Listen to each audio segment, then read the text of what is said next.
Olá, vamos começar hoje mais um podcast Pergunta Cheque. E vamos falar do nosso patrocinador, Açaí do Biel, Brabo de Nova Almeida. Açaiteria, mas tem 50... O cardápio tem mais de 50 opções. E o podcast Perguntas Cheque e o Açaí do Biel estão com uma parceria. Nós vamos fazer um curso de 2 dias em Nova Almeida. Pessoal de Nova Almeida, fica atento. 0800. A gente vai fazer um curso de salgado assado e um curso de trufa recheada para a comunidade de Nova Almeida. 50 pessoas, são 25 vagas para cada dia de curso, certo? É isso, muito obrigado. A gente está aqui hoje com o pastor Dinho. Muita polêmica, assunto bom, muitas curiosidades. E vamos que vamos, Alessandra? Vamos lá, o pastor Dinho Souza, não é isso? Ele é pastor, líder lá da comunidade de fé, Povo da Cruz. Pastor, é isso, vai, perguntas, vai, já sei que você vai perguntar. A pergunta que não quer calar. Tá lá. Pastor, na realidade, teve, né, um assunto específico que foi uma rifa de uma arma na igreja do senhor, e aí gerou polêmica. A gente queria conversar um pouco sobre isso, na verdade, curiosidades. O que é que o senhor tem para falar sobre isso? Realmente verdade aconteceu? Ou não é, né? Como que aconteceu isso? Por favor.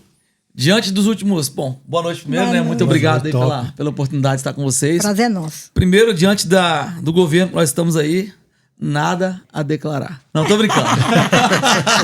Tô brincando. Então vamos lá, deixa eu contar. Essa é uma na verdade, é uma pergunta que muitas pessoas me fazem, mas eu não respondo para ninguém.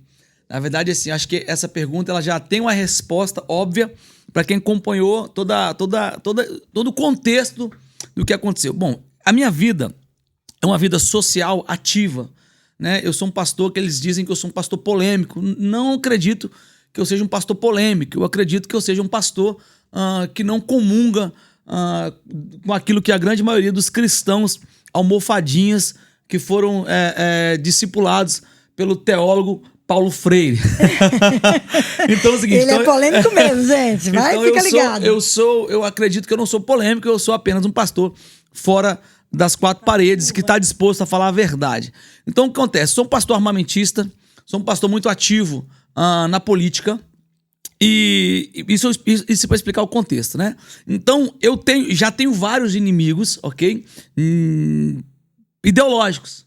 Por exemplo, a nossa igreja já foi ameaçada de ser invadida pelo movimento feminista, eu já sou perseguido por um grupo do movimento negro, deputados, vereadores que já me citaram e me citam em alguns tipos de discussões que eles têm sobre banheiro trans, etc. Então eu sou um pastor já com alguns inimigos nessa minha trajetória, que se eu posso dizer que é trajetória, né, de fé.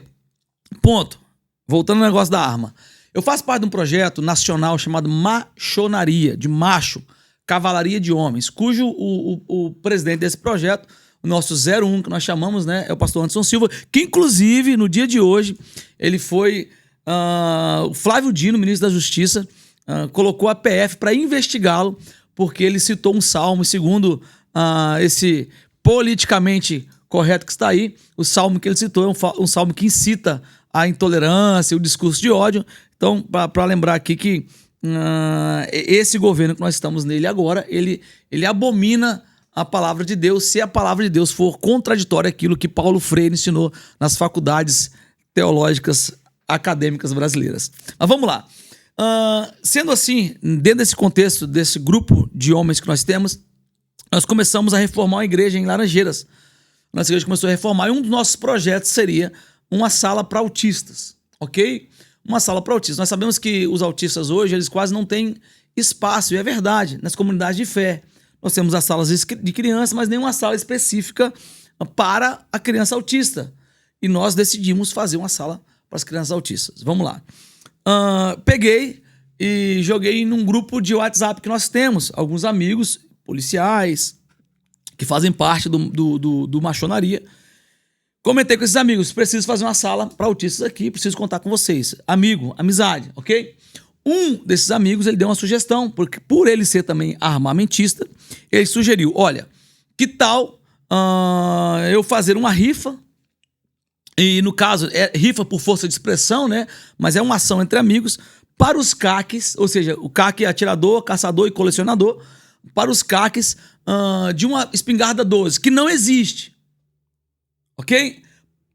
Por exemplo, nós vamos fazer uma ação entre amigos que o bilhete custa R$100, nós vamos vender 250 bilhetes, ok? Que na somatória daria para comprar a arma e sobrar o dinheiro para poder fazer a sala, que a ideia da ação entre amigos não era presentear alguém com a arma, era motivar alguém a comprar a ação entre amigos para que sobrasse grana para fazer a sala. Aí no caso desse dinheiro, compraria a arma ela não existia até então. Foi difícil entender? Eu consegui entender. Pronto. Então é exatamente o que nós explicamos na ação entre amigos. Quem não quiser a arma ou não tiver apto para ter a arma, porque, por exemplo, se eu te der uma passagem para os Estados Unidos hoje, você vai? Se eu tiver o visto, né? Pronto. Se você tiver o visto, você vai. Se você não tiver o visto, você não tem acesso aos Estados Unidos. Por quê? Porque você pode entrar só com autorização. E a arma é a mesma coisa. Então, ganhei uma arma. Como que eu retiro essa arma da loja? Se eu tiver uma autorização. E para eu ter uma autorização, eu preciso ter passado no psicológico, no curso de tiro. A Polícia Federal, se for no caso do Sinarme, ou o Exército, se for o caso do CAC, ele precisa dar autorização. Então essa arma ela não existe, mas nós fizemos uma ação entre amigos de 1 a 12. Aquele que não tivesse habilitado, a permissão, ele teria a opção, está no nosso folderzinho, a opção de recolher o valor de R$7 mil. Inclusive, na ação entre amigos, nós colocamos, se não tiver, a permissão, nós vamos pagar também com o dinheiro do arrecadou o processo para o cara ter acesso a essa arma, enfim. Só que não foi outra pessoa que estava fazendo ação entre amigos. E não foi a igreja. Por exemplo, a igreja Povo da Cruz está realizando foi um amigo que decidiu fazer em prol da igreja. Não foi a igreja que estava realizando uma rifa. Foi um amigo que pegou os amigos que são CACs e olha, estou aqui fazendo uma ação entre amigos para arrecadação de verba para ajudar a igreja Povo da Cruz do amigo Pastor Dinho. Pronto. Hoje o senhor faria essa mesma rifa, mas de uma forma diferente, pastor? Eu faria a mesma rifa, mas não com a 12, eu faria com a Glock agora. Mas o fundamento mesmo... Faria a mesma coisa. Eu não mudaria nada. Mas, pastor, porque nós não cometemos crime. O senhor acha que essa polêmica toda que veio desse assunto, derivado desse assunto, é devido à sua figura, já ser uma figura vista, né? Vou contar. Vamos lá. Vou contar. Essa ação entre amigos já estava acontecendo há uns 15 dias. Há uns 15 dias. Ok? Até que eu recebi uma homenagem na Câmara Municipal de Vitória, pelo meu amigo, que é hoje deputado federal, Gilvan da Federal, uma homenagem chamada Billy Graham. Nós conhecemos o Billy Graham, que foi o maior missionário, se eu posso dizer, o maior evangelista, né, da história recente. Recebi lá essa comenda Billy Graham e, claro, obviamente tinha outros vereadores lá homenageando outras pessoas com outras comendas. Nesse dia especificamente tinha, eu não vou citar aqui para não dar direito de resposta, mas eu queria citar, porque eu acho que é bom citar os nossos inimigos para que eles saibam que nós não nos esquecemos deles, mas prefiro não citar. Lá tinha uma vereadora especificamente que é do PT, né? Obviamente. E aí, nesse dia especificamente, houve um movimento ali, etc. E eu vi que algumas pessoas estavam perguntando quem é esse cara, quem é esse cara, quem é esse cara. Escuta, no dia seguinte dessa homenagem, eu recebo uma ligação da Gazeta. Leonel Jimenez, eu acho que é o nome do cara. É vocês, pastor, tudo bem? São vocês que estão fazendo uma rifa de uma arma? Falei, quem é você? Ele, eu sou o Leonel Jimenez da Gazeta. Falei, sim. Né? Porque eu não posso tirar meu corpo fora. O cara tá fazendo ação entre amigos em prol da igreja. Eu vou falar o quê? Não, é o cara que tá fazendo, nós não temos nada a ver com isso. Homem, ele assume o problema de homem. E ponto final, eu sou um homem. Falei, não, somos nós sim. Só que aí é o seguinte, o contexto disso é como que chegou até mim. Porque nós já estávamos 15 dias fazendo isso. E aí existe um outro problema, que nós fazemos parte de um projeto nacional chamado Nossas Histórias Curam. Não sei se você conhece o projeto. O nosso projeto, ele trabalha com a prisão, né, com a denúncia de casos de pedofilia dentro da igreja brasileira. Casos de pedofilia dentro da igreja. Padres, pastores, líderes religiosos que são criminosos dentro da igreja. Presta atenção. E nós temos aqui no Espírito Santo alguns casos já denunciados e no Brasil alguns pastores já foram presos através do nosso projeto. Então eu já tenho dentro da minha geografia alguns inimigos, inclusive dentro da igreja. de alguns vagabundos que se sentem pastores que não querem o meu bem, que buscam qualquer tipo de pretexto para poder me acusar de alguma coisa. Uma brecha, né? Um desses vagabundos que não está... não tem nada sobre ele a nível de acusação de pedofilia, para que fique claro, mas um desses vagabundos que não gostam de mim, que é um pastor filiado ao PT também, que é da Câmara da Serra, que trabalha na Secretaria de Direitos Humanos, ele mandou num grupo de WhatsApp da Secretaria de Direitos Humanos, assim, essa arma possivelmente veio do tráfico. Precisamos investigar e saber como está a regulamentação da igreja. Da igreja. Então, ou seja, esse cara que já tentou vir para vereador do PT, que é um pastor, jogou num grupo que essa arma podia vir do tráfico. E aí sim... Assim, jogou fogo pra ver fumaça. Aí as mídias vieram em cima da gente. Cadê a arma? Que arma? Porque não existe arma. Existe a intenção de comprar uma arma com dinheiro arrecadado. Entendi. Só que existiu todo um complô por trás disso. Sim. Entendeu? E aí, cadê a arma? O Exército Brasileiro foi na minha casa. Um sargento lá e um cabo foram na minha casa com o carro do Exército Brasileiro para me intimar. O meu nome saiu em todos os jornais do Brasil, do dia pra noite. Não tem como você frear isso. Mas o senhor esperava essa reação? Não, nem tinha ideia. Não esperava, porque não foi nada proposital. Não foi nada proposital, não cometi nenhum crime. Sim, mas como o senhor já é uma figurinha vista... ingenuidade da sua parte, pastor, assim, por não entender que poderia acontecer isso, assim, porque talvez poderia ter sido evitado, não sei. Muitas coisas podem ser evitadas. Os meninos evitam problema. Os homens fazem o que tem que ser feito, independente dos problemas que venham criar. Entendeu? Então, assim, eu não posso deixar de fazer algo que eu acredito que seja certo, porque alguém acredita que vai ser errado. Entendi. Então, não cometi nenhum crime, arma não veio do tráfico, não existe arma nenhuma. A mídia foi cruel, porque é cruel com a pessoa de um pastor que já trabalha com uma organização que busca pedófilos dentro da igreja brasileira, e um cara que é do PT... com uma vereadora que é do PT, que citou o meu nome na Câmara de Vitória ainda, falando que porque eu não confio, eu não acredito nessa igreja que rifa uma arma para poder... Que rifa a arma? Nós não rifamos armas. Então, só que não tem como você calar uma mídia dessa. Sim. Essa mídia monopolizada, essa mídia esquerdista, ela não gosta da igreja, tanto que vocês estão vendo nos dias atuais. Então, o que eu fiz? Eu tive que me posicionar. O que eles esperavam de mim? Não, o pastor vai na rede social, vai pedir perdão, e as redes sociais da igreja, um monte de gente mandando mensagem, ameaçando de morte, e neguinho escrevendo na porta da igreja, pastordinho vai morrer, um monte de coisa assim. Só que qual o problema deles? Eles acharam que estavam lidando com o pastor moleque.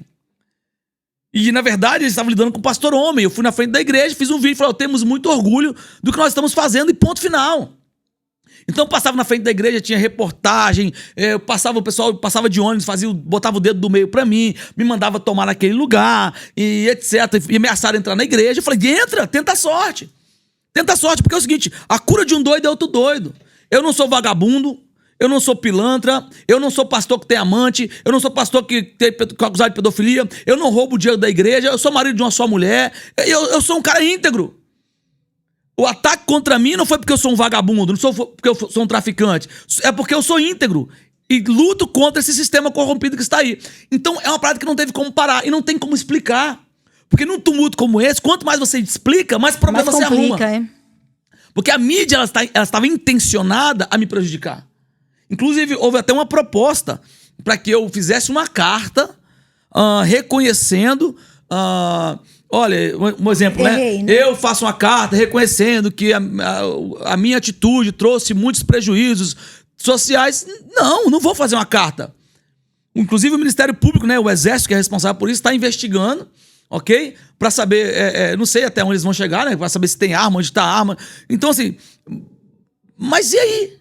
Eu levei a culpa de algo que nunca existiu porque a mídia acreditou que existia uma arma, porque um pastor vagabundo falou que a arma veio do tráfico. Então é uma nítida e clara perseguição ideológica contra aquilo que eu defendo, aquilo que eu acredito, contra a igreja que eu pastoreio. Eu entendi. Sobre o assunto da rifa, eu consegui entender. Pastor, eu queria trazer esse diálogo, que na verdade isso aqui não é um debate, é um diálogo. Eu sou um cara que aprendi a respeitar muito a opinião das pessoas, mas assim, eu não sou obrigado a concordar. Normal. Ok. essa discussão de arma, de armamento, eu acho ela muito rasa. Eu acho que a gente tinha que ir um pouco mais a fundo.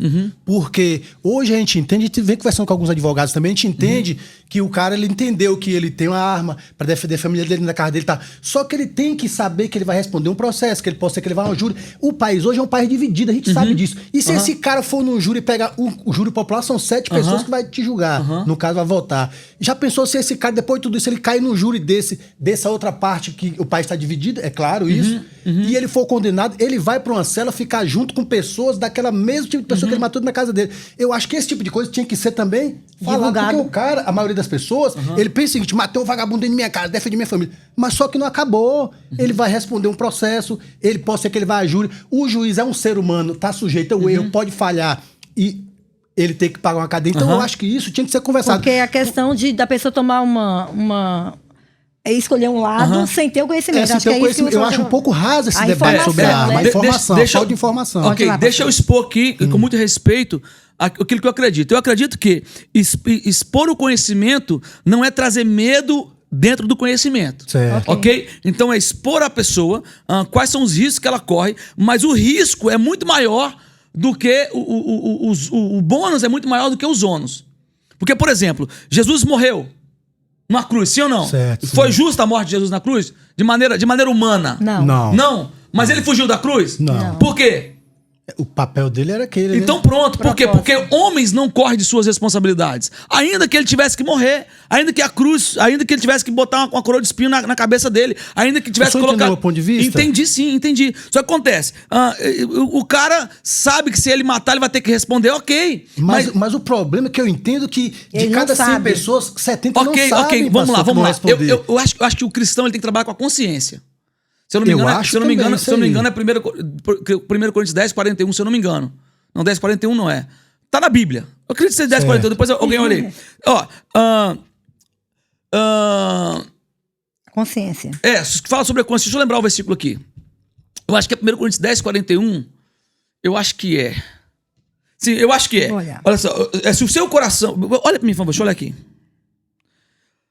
Tenta achar aí, Rafael, por favor. Vamos continuar aqui, depois a gente acha aí. Olha só. O que acontece? A consciência do homem é que vai reger, na minha opinião, aquilo que o homem vai fazer. Por exemplo, eu tenho porte federal de arma. Certo. Eu estou aqui, estou armado. Estou aqui armado. A lei me garante que eu esteja armado aqui por causa de todos os fatores que eu apresentei e entenderam-se que eu preciso do porte federal de arma. Ponto. Eu sei todos os riscos que eu corro aqui. Ok? Mas beleza, se você matar alguém, você vai ser preso? Sim, posso ser preso e não tem problema. Eu prefiro ser preso do que ser morto. E a minha consciência está tranquila, porque eu sei... O senhor tem esse conhecimento. Eu tenho esse conhecimento. Que o senhor pode ir a júri, que o senhor pode ficar preso, que o senhor pode deixar sua esposa, suas filhas sem um pai. O senhor tem esse conhecimento? Eu tenho esse conhecimento, mas eu prefiro deixar o vagabundo sem... Não, mas é isso. Mas só que a maioria das pessoas não tem esse conhecimento, pastor. Eu não sou contra a armada. Eu te entendi. Sabe por quê? O próprio Deus, ele deixou o poder de escolha na mão do homem. Então quem somos nós para... Não, você tem o poder de escolha. Agora só que assim, falta um pouco essa informação. Por exemplo, o senhor crê que possa ser que no nosso país, com a corrupção que está instalada, essas fábricas de armas, esse negócio... Tá havendo algum tipo de manipulação, alguém levando dinheiro por trás? Não, isso é óbvio. Mas então as pessoas têm que entender isso também. Tem um fuzil aqui mesmo, T4, o número de apreensão dele na rua aí aumentou, porque esse fuzil, ele é legal. Só que essa legalidade no país chamado Brasil, ele se torna ilegal. Munição apreendida. Então, quer dizer, esse tipo de informação, eu sou contra o cara andar armado? Claro que não. Eu acho que é raso, porque assim...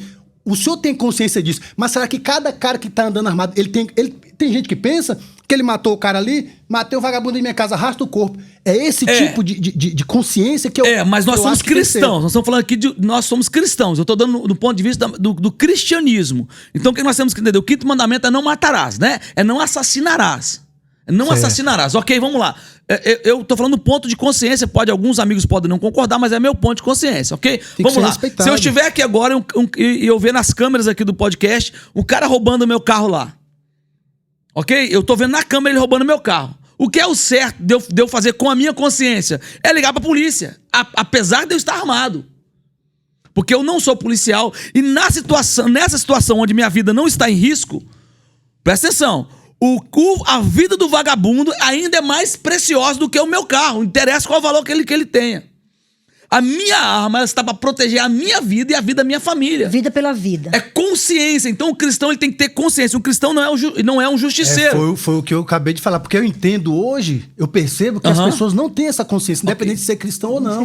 Por ser cidadão de bem, tem um direito. Só que as pessoas que a gente conversa, pastor, a gente entende que as pessoas não têm essa consciência. O cara falou esses dias, a justiça falhou em defender minha família, o Estado falhou. Sim, mas se ele for preso, o Estado vai continuar falhando em defender a esposa e a filha dele que tá na rua sem o pai, sem a mãe. Porque, na verdade, a senhora já está falando o seguinte: talvez o homem sem esse entendimento, agora a gente está generalizando, ele vai achar que só de alguém estar roubando o carro dele, ele já pode sair tirando. Esse é o sem conhecimento. Porque eu só tenho esse entendimento, eu já consegui. Ok, e que também, eu estou falando de uma consciência própria, consciência minha. O que também eu não posso dizer ao cara que tirou a vida de um vagabundo, porque o vagabundo escolheu ser vagabundo, e ponto final. Romanos 13, a autoridade é a espada de Deus para o homem justo. O vagabundo ele não se tornou um vagabundo porque ele do nada, não. Ele foi por opção. Então, se ele decidiu meter a mão no bem de alguém, ele tem consciência do risco que ele corre. Então, não é porque eu não faria que eu vou julgar quem faria. Ponto. É a minha consciência. O que rege minha vida é a minha consciência. Se eu presenciar um cara roubando o meu carro, eu não saco da minha arma e tento impedir. Entendi. Porque naquela ocasião, o cristianismo que eu vivo entende que a vida daquele vagabundo é mais preciosa que o meu carro. Mas a vida daquele vagabundo não é mais preciosa que a minha vida. Com a minha vida em risco... Difícil, entendeu? Essa linha aí que é difícil as pessoas entenderem. É difícil, mas é a minha consciência. Eu não acuso quem o faça. Porque, olha só, nós vivemos no cristianismo hoje de um evangelho afeminado, emasculado. Os homens deixaram de se posicionar como homens. Tá faltando sacerdote. Nós nos posicionamos hoje apenas como cristãos. E ser cristão não significa não ser homem. Nós vemos uma sociedade corrupta, uma sociedade injusta, ok? E que nós precisamos de, no mínimo, ter algum tipo de respaldo, seja jurídica ou de defesa, ok? Para que a gente possa se proteger. Por exemplo, eu sou ameaçado de morte. Eu sou ameaçado de morte. Por quê? Fala, eu trafico? Não trafico. Eu mexi com a mulher de outro homem? Não mexi com a mulher de outro homem. Eu roubei alguém? Não roubei alguém. Eu tenho um nome, já tenho ficha criminal? Nunca. Nunca tive uma passagem na polícia. Então por que eu sou ameaçado de morte?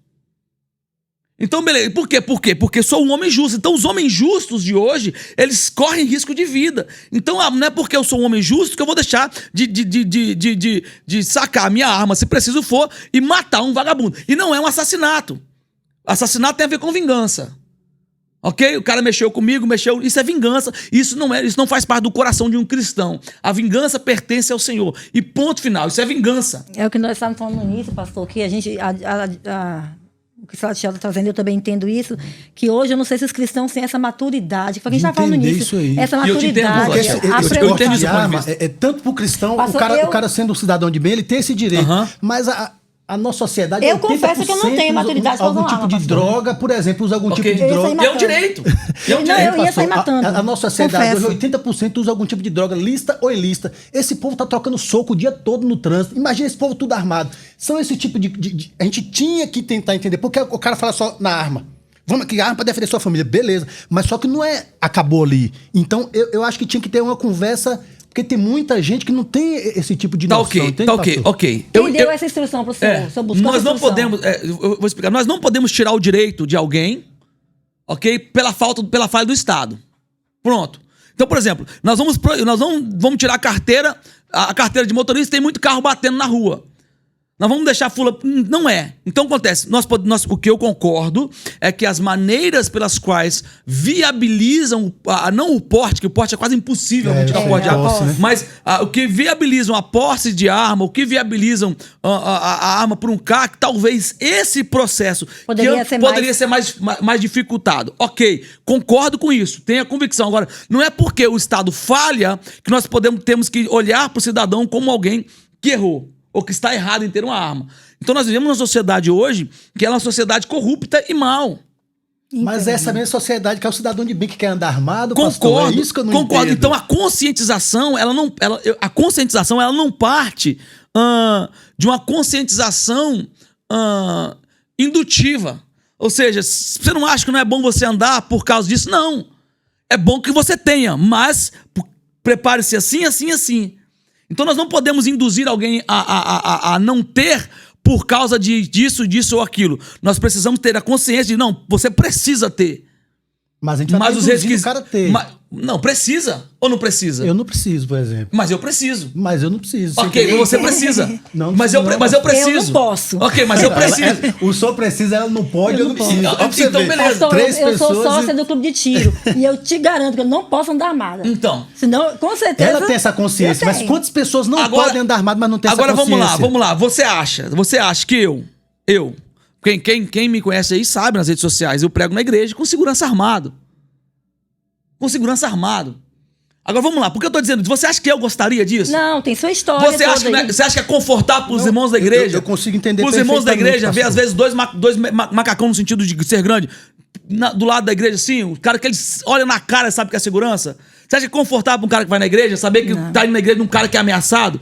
Né, não ameaçado de morte, por exemplo, pelos movimentos de esquerda. Sim. Você acha que é confortável pra mim andar e ficar olhando pra um lado? Não é confortável, mas é uma necessidade. É isso. Se você não tem necessidade, eu tenho. Ok? E é a consciência que eu tenho. Eu respeito essa necessidade que o senhor tem. Como eu falei desde o início, eu consigo respeitar. Às vezes eu concordo. O problema é que tem gente que não tem necessidade, mas tá querendo mas não comprar tem essa noção que não tem necessidade. Essa conversa é boa por quê? Porque nós não estamos colocando o cristianismo aqui. É uma questão social. Social e legal. É uma questão social. Porque olha só, as pessoas falam, mas quando Pedro arrancou a orelha do soldado Malco, lembra? Malco. Ah, mas aí tal, Jesus colocou a orelha. Porque Jesus que mandou Pedro comprar arma, e vocês sabem disso. Mas Lucas 22. Lá na frente, Lucas 22, 32, Jesus falou que ele ia se converter. Então ele não estava convertido ainda. Mas não foi só Pedro que comprou arma. Ele não estava convertido ainda. Então aquela atitude foi uma atitude de um cara não convertido. Mas Jesus não, mas só Pedro? Não. Jesus só mandou Pedro comprar arma? Tá falando de Pedro que cortou a orelha. Tá, mas Jesus só mandou Pedro comprar arma. Mas os outros tinham arma e se controlavam. Pedro não se controlava. Então cada um tem uma. Mas todo mundo queria ter arma. Pedro não podia ter arma, por exemplo. Mas se não podia, porque Jesus mandou comprar arma. Mas você viu que ele teve que reprovar a atitude dele. Mas por que Jesus reprovou a atitude de Pedro? Porque talvez Jesus não precisa de defesa. A arma não é para defender o evangelho. A arma é para eles se defenderem. Porque sabe o que Jesus disse? Se eu orasse ao meu pai mandava o quê? Anjos. Então pronto. Então Pedro, a arma não é para me defender. A arma é para vocês se defenderem. Tem todo um projeto também. Pedro não podia então pronto. Então o problema de Pedro não foi ter uma espada, que Jesus que mandou ele comprar uma espada. O problema dele foi ter usado a espada para defesa do evangelho. A minha arma não é para defender o evangelho. A minha arma é para minha autodefesa. Deixa eu fazer um comentário. Pode falar. Porque o pastor está falando sobre a arma para o evangelho. Uma história na Bíblia que até se encaixa aqui e pode gerar mais fervor aqui na conversa. Lá em Números 25 tem a história de Finéias, que quando Balaão, o rei pediu para Balaão amaldiçoar Israel, e aí Balaão falou, olha, não posso amaldiçoar quem Deus abençoou. E aí Balaão fez o quê, né? Mas faz o seguinte, vai lá, é tipo a mídia de hoje, né? Vai lá, distorce o negócio, bota mulheres para eles, porque Israel não aguenta ver mulher. Pegou os midianitas. E aí, na hora que Moisés está lá falando, né? As coisas de Deus não pode. Um cara achou que estava no direito, não sei se vocês conhecem essa história. Pegou na mão da midianita e entrou na tenda para ter relação sexual com ela no meio do povo. Finéias pegou a espada e lascou na virilha dos dois, matou os dois. Foi pelo evangelho.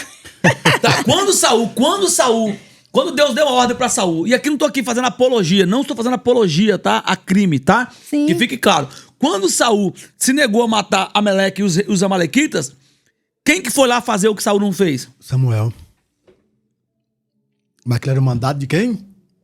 Todo poderoso. Era uma determinação. Ok, era a lei de quem? De Deus. De Deus. E quando Jesus estava na cruz, certo? Jesus estava na cruz. Morte legal ou ilegal? Aos olhos humanos, ilegal, né? Ok, mas os outros dois, legal ou ilegal? Legal. Porque um dos dois falou assim, nós merecemos estar aqui. O que estava acontecendo ali? Reconhecimento. Não, né? mas o que estava acontecendo naquela cruz? Pena de morte. Sim. Decretada por quem? Pelo Estado. E você não viu os cristãos com plaquinha, não há pena de morte, não há pena de morte, não. Porque os juízes, os bons, os magistrados, Romanos 13, os magistrados, né? Eles servem para o medo dos maus, a espada é para punir os maus, mas é para proteger os bons.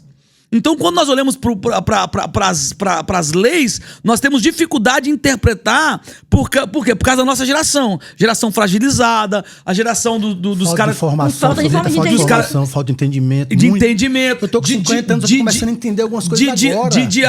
De diálogo. Isso aqui, por exemplo, é lindo isso aqui, é um diálogo. Ó, não precisa brigar, é um diálogo. 22. Isso aqui é top, cara. Êxodo 22, né? Se o ladrão for achado roubando, e aí? For morto, achado roubando, e aí? Vai ter culpa quem matou? Não. Tinha a cidade de refúgio, né? Mas tinha cidade de refúgio, mas o cara era culpado? Mas aonde que mandou construir cadeia que tinha muito crime de sangue? Foi no Velho Testamento também? A cidade de refúgio tá falando, mas... a cidade de refúgio tá falando que quando o cara era citado por inocente e alguém queria matá-lo... Exatamente, mas era pra guardar o cara que matou. Sim, era pra guardar o cara proteger, que matou. É como se fosse um seguro. Isso aí. Então, olha só, é como se fosse seguro. Então, assim, só pra concluir aqui. Então, nós cristãos precisamos abrir a mente e querer, de fato, sair da casinha, não vou falar teológica, mas na casinha espiritual, não que nós não sejamos espiritual, que nos enfiaram nela. Que a gente não é só espiritual. Com um monte de homem afeminado, batendo cabeça dentro da igreja, enquanto a sociedade está se lascando aqui fora. Então, nós precisamos nos posicionar e, de fato, entendermos o contexto que nós estamos e saber que nós somos homens, nós somos homens, estamos sujeitos à lei. Esses dias eu falei com as pessoas, eu sou a favor da pena de morte. Falei pra provocar. Foi uma provocação, porque eu sou intencional naquilo que eu falo. Mano, foi uma chuva de gente. Você é doido? Como é que você é a favor da pena de morte? Ser a favor da pena de morte não é querer fazer justiça com as minhas próprias mãos, que é pecado. Agora, se o Estado tivesse pena de morte, é claro que o nosso Estado não pode ter, porque muitos inocentes morreriam de graça, porque nós sabemos a corrupção que nós vivemos nela. Mas se fosse um Estado justo, a pena de morte não seria um pecado. No meu ponto de vista, porque é o Estado que está cumprindo. E o cidadão que comete crime sabendo que existe pena de morte, ele comete sabendo quais são os riscos que ele corre. Ô, pastor, vai. Esse primeiro tópico eu falo demais, eu quero resumir, mas é top. Eu quero resumir aqui. Resuma. Com base bíblica, né, que a gente está falando sobre Bíblia. Salmos 127, versículo 1. Se o Senhor não edificar a casa, em vão trabalha os que a edificam. Se o Senhor não guardar a cidade, em vão vigia o sentinela. E aí?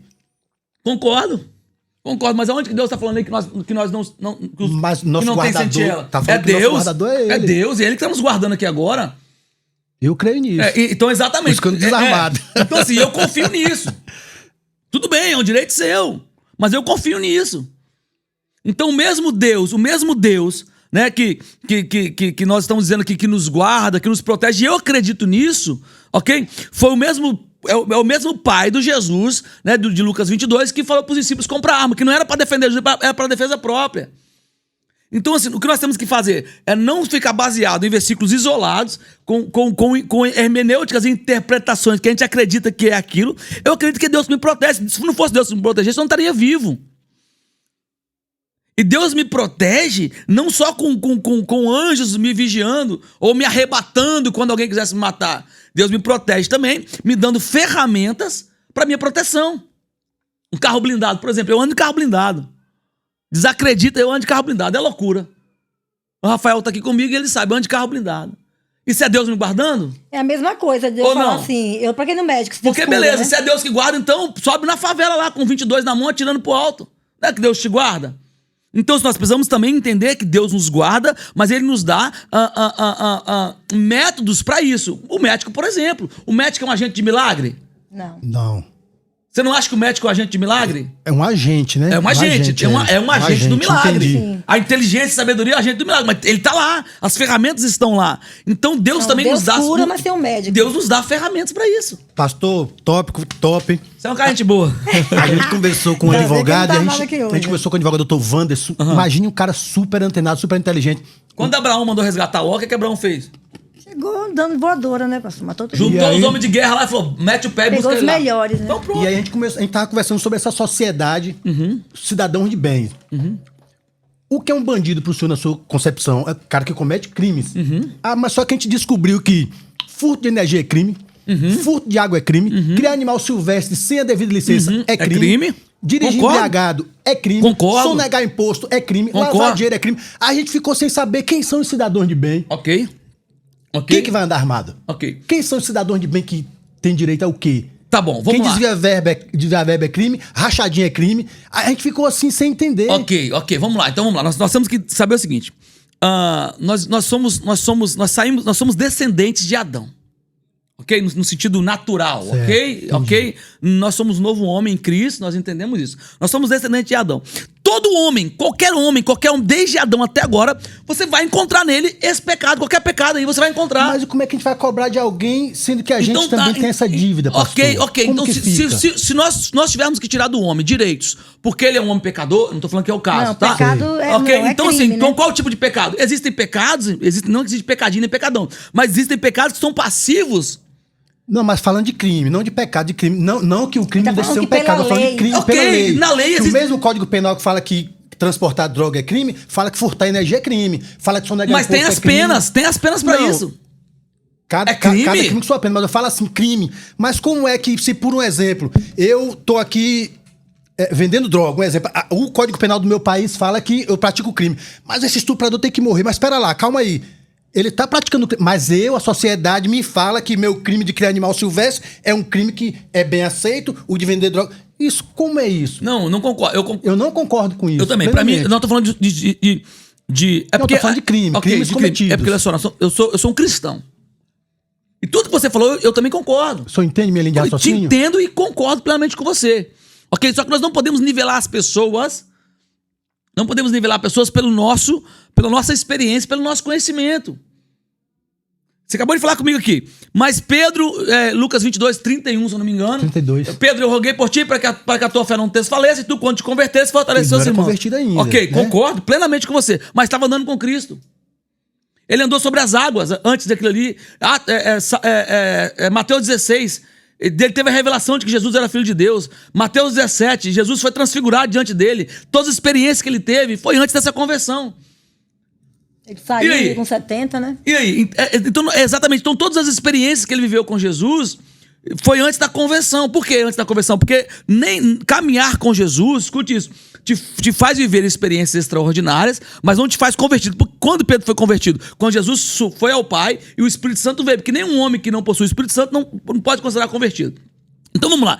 Então, nós temos que medir as pessoas com consciência. Mas é porque o cara rouba energia e o outro é estrupador. Calma, aí não tô falando que você falou isso. De crime. Eu tô falando que é isso. De crime. São crimes. A lei que vai dizer a pena do estupro e a pena do furto de energia. Só que assim, E o cara cada que um furta tem a energia, ele bate no peito, parece que ele é perfeito. Ok. O senhor entendeu o ponto de E vista? concordo com eu você. Eu acho que eu conversei com o doutor aquele dia, sabe como é que tinha que ser legal? Eu falar, você estupra?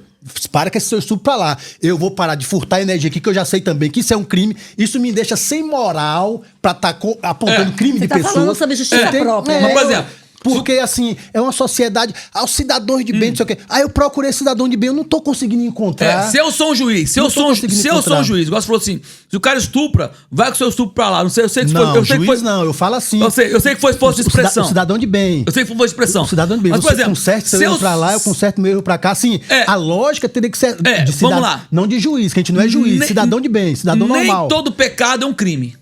Eu sei disso. Ok? Vamos lá. Se eu sou juiz, tem um cara que roubou energia aqui e o cara que estrupou. O cara que estrupou, se eu sou juiz e no Brasil tivesse cadeia perpétua ou se tivesse pena de morte, o cara que estrupou, Perpétua eu mandaria pra pena de morte. Eu já mandaria pena de morte. E o cara que furtou energia dava um cassação nele e botava 6 meses na prisão. Mas aqui, o que o Latiel tá falando isso que eu tô falando, o juiz isso? tem autonomia. Ele quer dizer o seguinte, o cidadão comum, que também tem um monte de falha, não pecado, crime, ele quer linchar o estuprador. E outra, um mau costume que nós temos. A gente quer combater o crime cometendo o crime. O cara roubou aqui, vamos todo mundo juntar e cometer o crime de espancar ele. Discordo. É nesse ponto que ele tá falando. É nesse que ponto é de algo discordo, diferente, Latiel. o que o pastor falou, que eu achei importante. Quem seja a favor de tráfico de drogas, Discordo, não é Latiel. isso. Ok. A gente é a favor do diálogo e assim, a gente não pode generalizar também, né? Ok, Mas Latiel, são pontos que a gente conversa. Por exemplo, eu tô na minha casa, ou qualquer ambiente com a minha família, com os meus filhos, ok? Estou na minha casa. E o vagabundo pulou o meu quintal. Vamos botar todo mundo, cara que pula o quintal. Ele pulou consciente, Latiel. Eu te dou minha palavra que ele não sai vivo de lá. Mas a gente tá falando assim, não, pastor. A gente tá falando o seguinte, na rua... Eu te entendi. Eu te dou minha palavra que ele não sai vivo de lá. Ok? Só se Deus tiver muita misericórdia da vida dele. E em paz, em boa, assim, sabe? de boa, como se não tivesse cometido crime algum. Por quê? Porque é uma decisão dele. E eu estou consciente que eu estou protegendo a minha família. Então ele cometeu o crime de invadir minha... O senhor não está errado em proteção à família. Mas e se, por exemplo, o pastor, o senhor foi a júri, o senhor pegou o júri do outro lado aí que não gosta do senhor, que pessoas inimigos do senhor, o senhor foi condenado, o senhor vai ter que ficar 15 anos preso. Quem vai dar essa proteção a essa mesma família do senhor que o senhor tirou a vida daquele cara que tá protegendo naquele momento? O senhor parou pra pensar nisso também? Então, beleza. Então você tá falando que eu no caso de eu ser responsabilizado por um juiz injusto. Sim, não, pode acontecer. Ok, pode acontecer. E eu tenho consciência disso, ainda mais na sociedade que nós estamos. É isso. Mas eu não posso deixar de proteger minha família. Mas e se o senhor tiver que deixar de proteger 15 anos por exemplo, deu ruim, foi preso 15 anos, o senhor vai deixar de proteger. Eu prefiro... O senhor vai deixar a família do senhor 15 anos na mão desse mesmo Estado que o senhor sabe... É melhor deixar minha família na mão do Estado do que deixar minha família morta.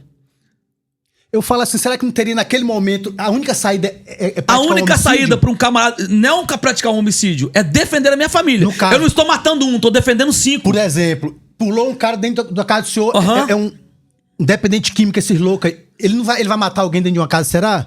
Aí, não interessa. Não interessa. Que eu tô falando. Será que vale a pena? Eu vou perguntar pra ele. Não, você é dependente químico. Eu sei disso. Mas assim, será que vale a pena, pastor? Não se trata de proteção agora e 15 anos. Não se trata de matar um, se trata de defender 5. Mas eu tô entendendo, mas pastor, o que eu queria falar com o senhor, que muitas pessoas têm essa linha de raciocínio. Só que eu queria que as pessoas pensassem também, nesses anos de cadeia, quem que vai defender esse povo? Mas é o que o pastor falou, meu filho. É uma questão de escolha. Ele escolheu. Eu te entendo, mas vamos lá. Se eu não defender a minha família, você tá falando que eu vou ficar 15 anos... Um exemplo, né? Um exemplo. Ok, eu te entendi, eu entendi. Vamos botar até mais. 30 anos preso, minha família aqui. Eu prefiro ficar 30 anos preso com minha família viva do que minha família morrer, do que correr o risco do cara matar minha família. Você não entendeu minha linha de raciocínio. Eu falo assim, dentro desses 30 anos, quanto risco essa família do senhor vai... Sem o senhor pra estar aqui fora. Nós estamos falando de possibilidades futuras. O negócio é resolver o problema na hora. Eu sou contrário, cara. Tirar a vida das pessoas. Eu sou um pastor. Eu sou um cristão. Eu acabei de falar com vocês. Se o cara roubar meu carro, eu ligar pra polícia. Eu acabei de falar anteriormente. Nós estamos falando de uma situação em que eu preciso proteger a minha família, a minha vida. É a vida. Eu sou um pastor e sou favorável à vida. Aqui, ó. Inclusive, ó. Não existem crianças trans, canalhas. Eu acredito na vida desde a concepção. Eu acredito, mano, eu jamais tocaria na vida do indivíduo, eu permitiria que alguém tocasse na vida do indivíduo, jamais. Agora, se essa vida desse indivíduo vagabundo tentar tocar na vida da minha família... Né? Uma vida pela vida, né? Só se tiver muita sorte, ou se Deus quiser, que ele vai viver. Entendi. E com muito temor eu falo isso. Sabe por quê? Porque se a gente não se posicionar dessa maneira, nós vamos acabar apenas sendo mais um cristão rendido ao sistema, que o sistema é mau. Eu sei disso. O sistema é mau, o sistema é covarde. Eu tenho uma filha, eu tenho um filho. Eu sentei com os meus filhos hoje, inclusive a minha esposa até gravou, acho que eu vou até postar isso. Sentei com meus filhos hoje e falei, se eu for embora amanhã, se eu morrer amanhã, camarada, você vai ter cuidado da sua mãe, ele tem 13 anos de idade. Eu falei, meu amigo, aproveita que o papai tá aqui, aprende sobre honra, sobre disciplina, porque o homem tem que aprender sobre isso. É você que protege sua família, não é o Estado, não. É você.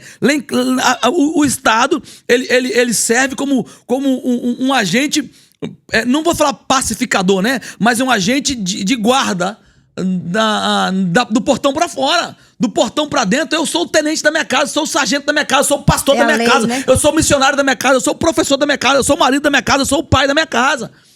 Então, do portão pra dentro, a minha família me pertence, não pertence ao Estado. O senhor entendeu meu ponto de vista? Entendi, respeito. 15 anos, por exemplo, preso. Quem seria o pastor dessa casa nesses 15 anos? Quem seria? Porque é uma coisa que pode acontecer. Vai falar coisa que pode... Mas esse cara pular em sua casa... Possa ser que aconteça ou não. Mas pode ser, mas eu não posso correr o risco, não pode ser. Eu prefiro toda semana receber meu filho na cadeia, me vendo vestido de azulzinho de Smurf, do que meu filho me enterrando. Eu prefiro sair daqui 30 anos ver o meu filho do que não ver meu filho nunca mais. Entendi. Então é uma decisão racional. E o senhor tem essa consciência. Eu tenho total consciência. Porque o que eu consigo entender hoje nessa sociedade é que a maioria das pessoas não tem essa consciência. Não, eu tenho essa consciência. Isso é importante, essa consciência, entende, pastor? E respeito à vida. Essa consciência é importante. A vida do ser humano, Jesus morreu na cruz por esse ser humano. Sim. Ok? Mas esse ser humano não é meu irmão. Esse ser humano é inimigo de Deus. Minha mãe e meus irmãos são que fazem a vontade do meu pai. Pastor, E vamos pular para outro assunto aqui. O que é que o senhor acha, por exemplo, um servo de Deus se envolver com a política, por exemplo, esse nível que a política do nosso país se encontra hoje? E já vou adiantar uma coisa aqui. Pode adiantar. Eu vejo, às vezes, o cara vai, se elege, fica 4 anos, se reelege, fica 8. Aí depois ele vem falar comigo, sabe o quê? Mas eu não consigo resolver nada sozinho, depende muito... Já vou adiantar. Você não consegue resolver nada sozinho, então ou não vai, ou já vai sabendo. Eu tô legal já de você ficar 8 anos aí e vir pra mim falando que lá eu depende de pessoas, não consigo resolver só. Já tô te adiantando isso, então você pode ir, mas já vai sabendo. O que é que o senhor acha disso, por exemplo? O servo de Deus se envolver com política? Ok, vamos lá. Há uma frase que eu não sei de quem é, que ele diz assim: o cristão que não se envolve com política, ok, será governado por um ímpio que se envolve com política. Então, é impossível nós desconectarmos a nossa vida da política. É impossível. A política gera o mundo. Ok, se você não for o candidato, você vai ser aquele que vai colocar o seu representante lá. Se você não for representante, você vai colocar um representante.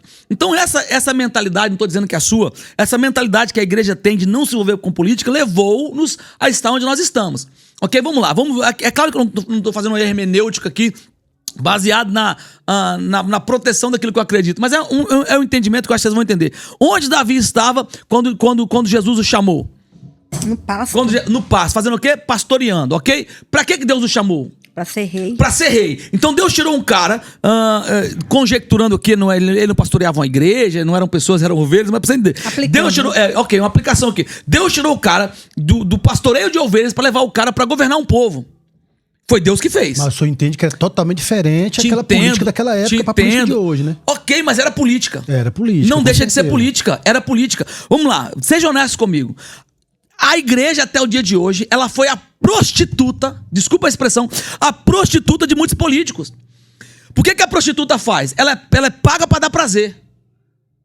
Ela paga pra dar prazer. O político vai na igreja, ia na igreja, ou vai na igreja ainda, muitas igrejas ainda vão, vai na igreja, compra a cadeira, compra a placa, dá o ar-condicionado, usa a igreja, paga a igreja pra dar prazer pra ele, coloca ele no poder e ele não quer compromisso com a igreja. O cara quer casar com a prostituta? Não quer. Então os políticos, eles usaram a igreja, usaram pastores vagabundos, que aqui no estado tem um monte de pastor vagabundo que usa a igreja como curral eleitoral, associação de pastores que são currais eleitorais, eles usam a igreja, ok, como prostituta. Eles se deitam com ela, têm prazer com ela, têm satisfação com ela, mas não quer compromisso com a igreja. Eles não querem compromisso com a igreja. Então vamos lá. Se esses vagabundos estão se aproveitando da igreja, por que os homens honestos não podem se levantar e irem pra política? Mas o que eu falei aqui, que a pessoa não consegue resolver. O senhor chega lá, já tem um negócio formado. Não consegue. Já tem um negócio formado lá. É por isso que nós precisamos colocar, quanto mais Nicolas Ferreiras da vida nós colocarmos, melhor. Quanto mais Andrés Fernandes nós colocarmos, melhor. Outra coisa aqui, que eu fiz uma pesquisa aqui, rápido. Deixa eu fazer uma pergunta pro senhor. Ele falou de crime, né, do Código Penal. Vamos falar de crime moral. Hoje, um deputado, por exemplo, ele ganha entre salário e benefício quase 25 milhões por ano. Isso não seria um crime moral contra essa sociedade, essa tiazinha que tá ganhando R$1.500 por mês, menos de 15 mil por ano? Ok, concordo plenamente. É um crime moral. É um crime moral. Mas vamos lá. Alguém tem que ocupar essa cadeira.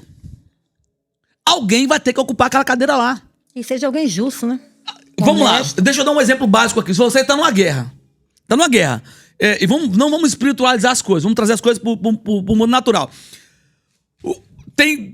Nessa mesa tem duas AR-15 e 2 38. O seu inimigo pega um AR-15. Que arma que você pega para lutar com ele? 38? Não. Por quê? Porque a arma que você tem que usar tem que ser compatível ao seu inimigo. Infelizmente, a política é assim. Os caras, eles têm toda a máquina pública na mão deles para criarem projetos contra a família, para criar projeto contra a igreja, para calar e silenciar a igreja. Então, os cristãos políticos precisam também usar. Pastor, usar a máquina pública, sim. Usar as ferramentas que estão disponíveis para nós militarmos a favor da igreja. Sobre o salário, eu concordo plenamente, que é um absurdo. Mas nós não podemos dizer, olha, porque tem um salário de 25 milhões por mês, o cristão não pode estar. Muito pelo contrário.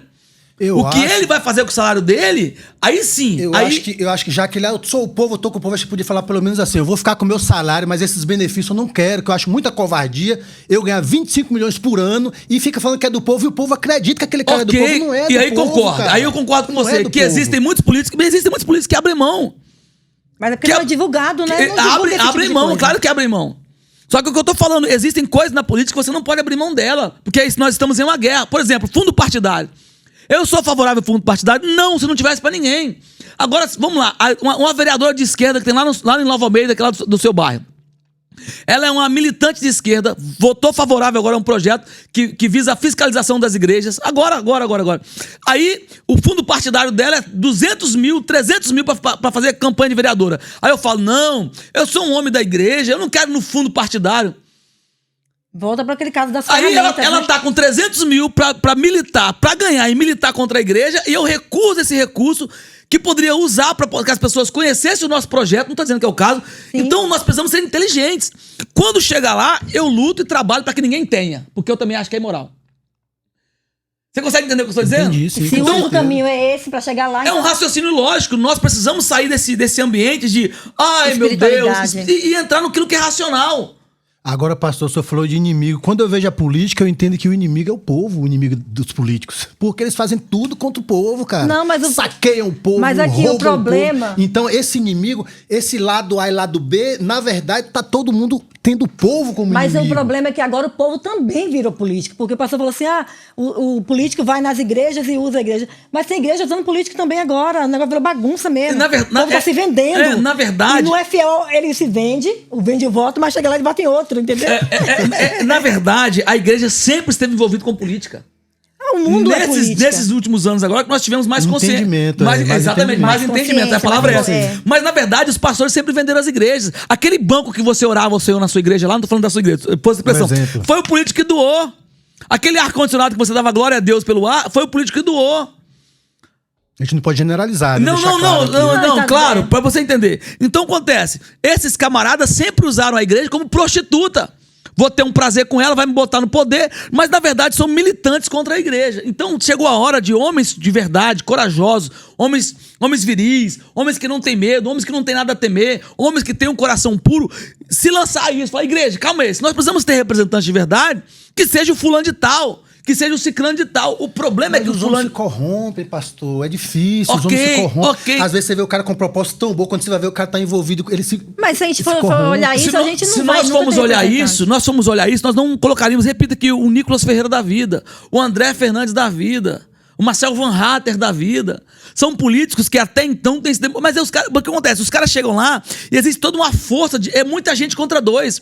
Então é por isso que eu tô falando que se a igreja se unisse, a igreja não deixaria nenhum outro político entrar nas câmaras, entrar nos parlamentos, seriam só políticos... Não que político cristão seja honesto, tem muito cristão vagabundo que eu sei disso. Político honesto, né? Mas vamos lá, mas quanto mais pessoas que... Eu vou dar um exemplo que as pessoas não gostam que eu falo isso, mas por exemplo, eu sou bolsonarista. Eu voto no Bolsonaro, votei no Bolsonaro. Agora, vamos lá. Se o Bolsonaro abre uma igreja hoje, eu não seria jamais... Eu seria membro da igreja dele. Não seria. Não teria como seu líder. Porque não tem respaldo bíblico, daquilo que Paulo fala a Timóteo, daquilo que Paulo fala a Tito, não tem respaldo bíblico. Pra eu olhar pra vida dele e falar assim, cara, você será o meu pastor. É o homem de Deus. Não tem. Agora, ele é um homem que defende aquilo que eu acredito como padrões de ética e moral. Os princípios, né? De princípio. Então nós temos que olhar pra política dessa maneira. Esse cara aqui, o que esse cara defende? No que ele acredita. Eu já vejo diferente, eu já penso, será que se defende isso mesmo ou isso é politicagem? Eu já tô tão escaldado com esse povo, pastor, que eu já vejo assim. Falo, se defende isso mesmo, isso é politicagem, não defende nada. É porque nós não estamos dispostos a colocar pessoas que nós conhecemos. Nós estamos dispostos a colocar pessoas que nos apresentam. E aí a gente não conhece a vida regressa da pessoa. Você entendeu? Eu acho que a gente não pode perder a fé, nem no homem, é um país nem no livre que você é obrigado a votar. É um país livre que os caras chegam com 3 pessoas e falam, você tem o direito de escolha. E se não for nenhum desses 3? Mas o livre-arbítrio é isso aí também, cara. Se eu sou obrigado a votar, então a igreja se envolve com política. Eu faço o seguinte, eu pago a taxa e não voto. Pra me sair mais barato. Ok, mas nesse caso você... multa. Nesse caso você está sendo conivente, dando força para quem... Porque até os votos nulos e brancos. Na realidade, eu entendo, sabe o quê? O seu voto é importante. Antes de eu vir pra aqui, essa patifaria que tá desse tamanho hoje, ela já existia, só que talvez não tão grande como hoje. Tão visível, na verdade, tão visível, grande já era. E na verdade, o cara chega pra mim e fala, as eleições foram manipuladas. Eu penso assim, e eu vou fazer o quê no meio dessa bagunça? Se o meu voto, você acredita que é manipulado? Mas eu acredito que a gente não pode perder a fé. Mas se todo mundo pensar igual você, vai acontecer o quê? Você vai entrar num jogo, pastor, vamos jogar nós dois um jogo aqui, mas esse jogo já tá ganho por minha parte. Você vai gastar energia com o jogo desse? A mentalidade dele é a mentalidade que muita gente tem me abordado e perguntando. Entende, pastor? E é uma mentalidade... É o povo cansado, né? A mentalidade da exatamente. lógica. Concordo com você em olhar e falar assim, cara, e aí? E concordo com ela. E falar assim, cara, se a gente deixar de acreditar, o jogo tá ganhando pra eles. Mas eu acho que já tá, pastor. Não, então, enquanto respirar... Beleza, mas... A eleição foi manipulada. Eu não acredito, não. Aí eu pensava o quê? Que mas bom que eu não fui lá gastar minha energia na fila pra votar. Porque você já sabe quem vai ganhar. Pensou, mas o acho que já tá não é a certeza. Mas foi dito que foi manipulado. Todo e eu também acredito. Mas como é que o senhor acredita que você vai jogar um jogo manipulado porque e só vai gastar energia com isso? A esperança, querido. Mas eu preciso acreditar. Qual a esperança de um jogo... perdido? Eu te entendo, mas nós precisamos acredito, também mas acredito. nós precisamos acreditar que de alguma maneira alguma coisa pode acontecer. Afinal de contas, a fé... O céu rasgar, Jesus voltar. É a minha esperança. É a minha esperança, tá? É a minha esperança. A fé é o fundamento daquilo que a gente não vê. É a minha esperança, vendo, entendeu? Mas eu espero, então, assim, eu entendo e concordo com o que você está falando. Poxa, mas como é que nós vamos votar sabendo que as eleições têm muitos índices de que foram manipulados? Mas do outro lado vai dizer, e se eu não for votar? Entendeu? Então, mas eu preciso acreditar que alguma coisa vai acontecer no meio do caminho, então eu preciso ir. Dessa vez nós vamos manipular. Não, dessa vez o meu voto vai fazer a diferença. Não sei, mas eu te entendo, tá? É difícil. Eu queria poder falar com você tem razão, mas não posso. É difícil porque eu preciso acreditar. Eu também acredito, pastor. Que alguma coisa pode acontecer.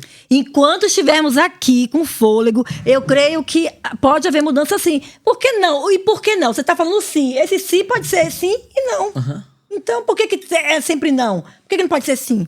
Então, eu creio. Eu acho que a energia é porque, uma só. Cara, você perder a esperança... Da forma que você quiser. Eu posso gastar minha energia naquele domingo, pegar aquela fila para enfrentar aquela urna, ou eu posso pegar essa mesma energia e fazer uma caminhada. Mas o final da energia, a consequência vai ser diferente. Olha só, da caminhada e do voto. Nós temos que tratar os nossos inimigos como inimigos. O problema da igreja é que ela nunca tratou os inimigos como inimigos. Ok? Nós olhamos para o inimigo, eu já disse isso, parece que a igreja brasileira é um centro de recuperação. Entendeu? A gente está disposto ali. E Paulo fala quando eles enviam as cartas para Paulo, e Paulo pega e fala assim: olha, no meio de vocês há um cidadão, um jovem que está transando com a sua própria madrasta. Tira esse cara do meio de vocês, entrega o corpo dele para Satanás, para Satanás, e que a alma seja salva no dia do juízo. Então o inimigo tem que ser tratado como inimigo.